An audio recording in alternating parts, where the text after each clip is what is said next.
Oferecimento: Julieste Logística. Há mais de uma década transportando. 27-3228-0586.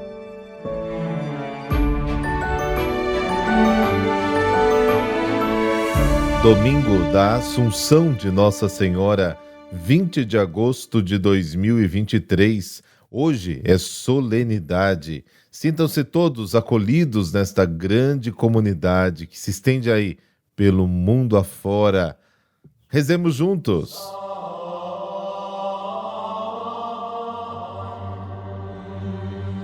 Pelo sinal da Santa Cruz, livrai-nos Deus, nosso Senhor, dos nossos inimigos.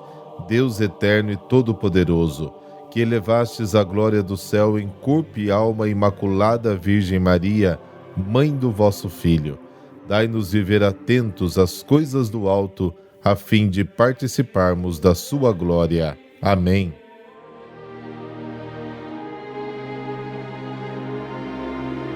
Lucas, capítulo 1, versículos de 39 a 56. O Senhor esteja convosco, Ele está no meio de nós. Proclamação do Evangelho de Jesus Cristo segundo Lucas. Glória a vós, Senhor. Naqueles dias, Maria partiu para a região montanhosa, dirigindo-se apressadamente a uma cidade da Judéia. Entrou na casa de Zacarias e cumprimentou Isabel. Quando Isabel ouviu a saudação de Maria, a criança pulou no seu ventre e Isabel ficou cheia do Espírito Santo. Com grande grito exclamou: Bendita és tu entre as mulheres, e bendito é o fruto do teu ventre. Como posso merecer que a mãe do meu Senhor me venha visitar? Logo que a tua saudação chegou aos meus ouvidos, a criança pulou de alegria no meu ventre. Bem-aventurada aquela que acreditou, porque será cumprido o que o Senhor lhe prometeu. Então Maria disse: A minha alma engrandece o Senhor, e o meu espírito se alegra em Deus, meu Salvador, porque olhou para a humildade de sua serva. Doravante todas as gerações me chamarão bem-aventurada, porque o Todo-Poderoso fez grandes coisas em meu favor. O seu nome é santo, e sua misericórdia se estende de geração em geração a todos os que o respeitam. Ele mostrou a força do seu braço, dispersou os soberbos de coração, derrubou do trono os poderosos e elevou os humildes. Encheu de bens os famintos e despediu os ricos de mãos vazias. Socorreu Israel, seu servo, lembrando-se de sua misericórdia, conforme prometera aos nossos pais, em favor de Abraão e de sua descendência para sempre. Maria ficou 3 meses com Isabel, depois voltou para casa. Palavra da salvação. Glória a vós, Senhor.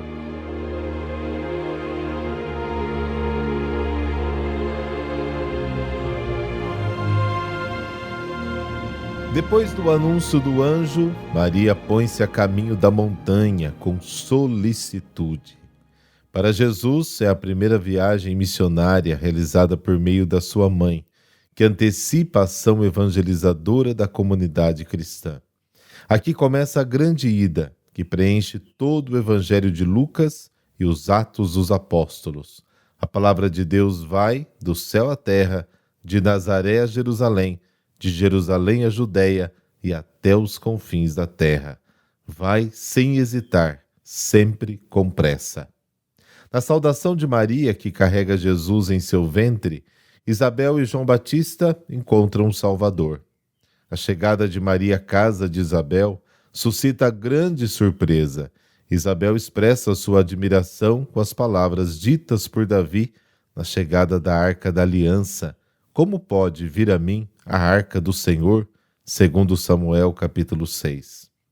Na casa de Zacarias acontece o que acontecerá em Jerusalém após a ressurreição do Senhor. Nos últimos dias, diz o Senhor, derramarei o meu espírito sobre todos. Os vossos filhos e as vossas filhas profetizarão. Atos, capítulo 2. A história da infância da Igreja será sempre a repetição e a continuação da infância de Jesus. Isabel, cheia do Espírito Santo, conhece o segredo de Maria e o proclama: Bendita és tu entre as mulheres, e bendito é o fruto do teu ventre. Versículo 42. Deus abençoou Maria com a plenitude de todas as bênçãos que estão em Cristo. Efésios capítulo 1. Maria é considerada a arca da aliança do Novo Testamento. No seu seio traz o santo, a revelação de Deus, a fonte de toda a bênção, a causa primeira da alegria da salvação, o centro do novo culto. A saudação de Maria faz João Batista exultar. O tempo da salvação é o tempo da alegria. O cântico de louvor de Isabel termina com as palavras que exaltam Maria. Bem-aventurada aquela que acreditou no cumprimento das palavras do Senhor. Maria tornou-se a mãe de Jesus porque obedeceu à palavra de Deus. E quando uma mulher do povo, dirigindo-se a Jesus, proclama sua mãe bem-aventurada, bem-aventurado o ventre que te gerou e o ventre em que te amamentaste, Jesus esclarece e completa a expressão de louvor dizendo o seguinte: antes, bem-aventurados os que ouvem a palavra de Deus e aguardam. Lucas, capítulo 11, é um baita elogio à mãe do Salvador. A história da salvação de Israel começa com um ato de fé. Abraão parte para um país desconhecido com a sua esposa estéril, sozinho, porque Deus o chama e lhe promete descendentes abençoados. Gênesis capítulo 12. E a história da salvação do mundo começa também com um ato de fé. Maria acredita na palavra do Senhor. Virgem, ela se torna a mãe de Deus. A primeira bem-aventurança do Evangelho de Lucas é a exaltação da fé de Maria. A fé é a virtude que acompanhou Maria em seu caminho e a enraizou profundamente no desígnio de salvação de Deus. O cântico de Maria está muito próximo daquele que Jesus cantará quando, regozijando-se no Espírito Santo, descobre que a benevolência do Pai se revela aos pequeninos. Lucas capítulo 10. Maria exalta a obra da salvação que Deus realiza entre os homens. Este hino se desenvolve como um mosaico de citações e alusões bíblicas que encontra paralelo no Cântico de Ana, 1 Samuel capítulo 2, versículos de 1 a 10, geralmente considerado como a fonte principal, tanto do ponto de vista da situação como da temática e da formulação. Alguns exegetas sugerem a leitura deste Cântico de Maria, tendo como pano de fundo a grande libertação do Êxodo, e em particular o famoso Cântico do Mar, Êxodo capítulo 15. Maria canta a grandeza de Deus, reconhece que Deus é Deus. A consequência de descobrir Deus, grande no amor, é a exultação do Espírito. A descoberta do imenso amor de Deus por nós supera todo medo. Quem conhece o verdadeiro Deus se alegra em sua própria alegria. A razão do dom de Deus a Maria não é o seu mérito, mas o seu demérito, a sua humildade de humus, terra, palavra da qual deriva também homem. Maria reconhece o seu nada absoluto e por isso agora se torna capaz de receber o todo. Deus é amor. O amor é um presente. O dom é tal apenas na medida em que não é merecido.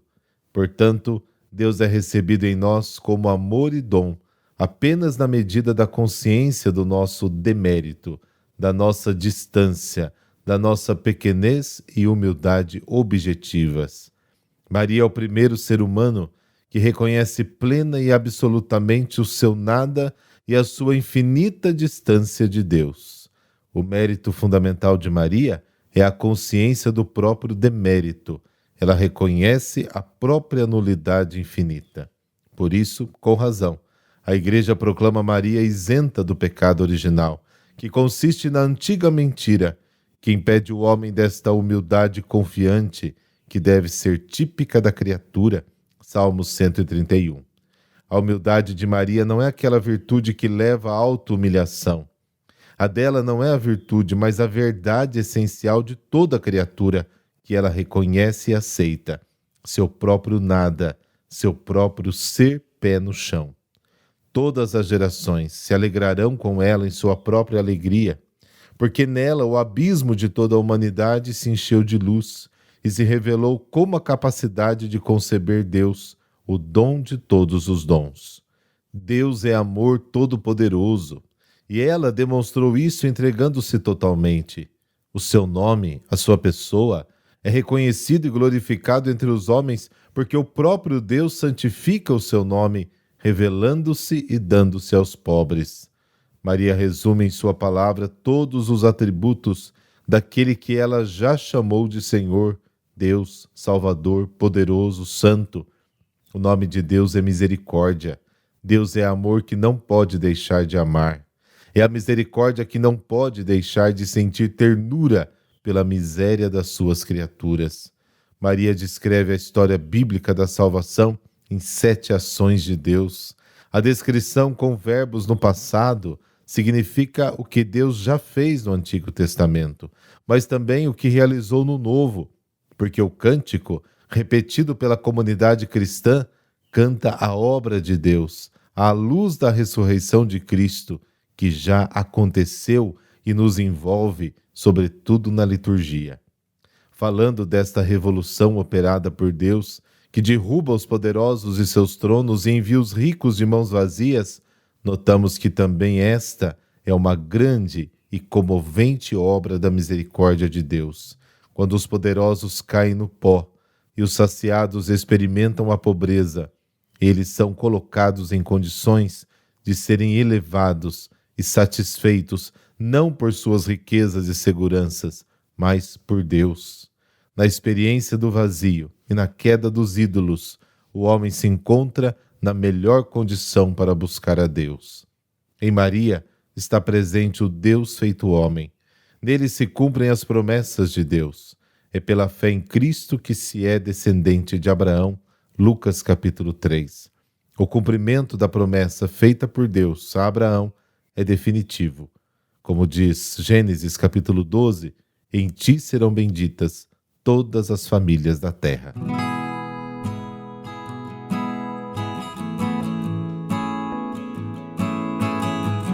Hoje a igreja celebra São Bernardo de Claraval, o doutor Meliflo.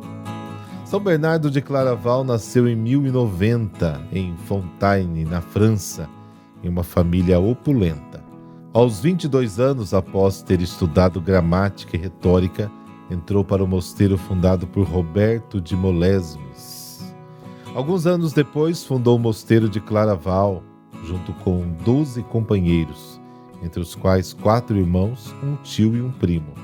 Pelo seu exemplo, muitos de seus parentes também escolheram a vida religiosa. Segundo o espírito de Bernardo, a vida monacal era constituída de trabalho, contemplação e oração, tendo como estrelas fixas Jesus e Maria. Para o abade cisterciense, Cristo era o centro de tudo.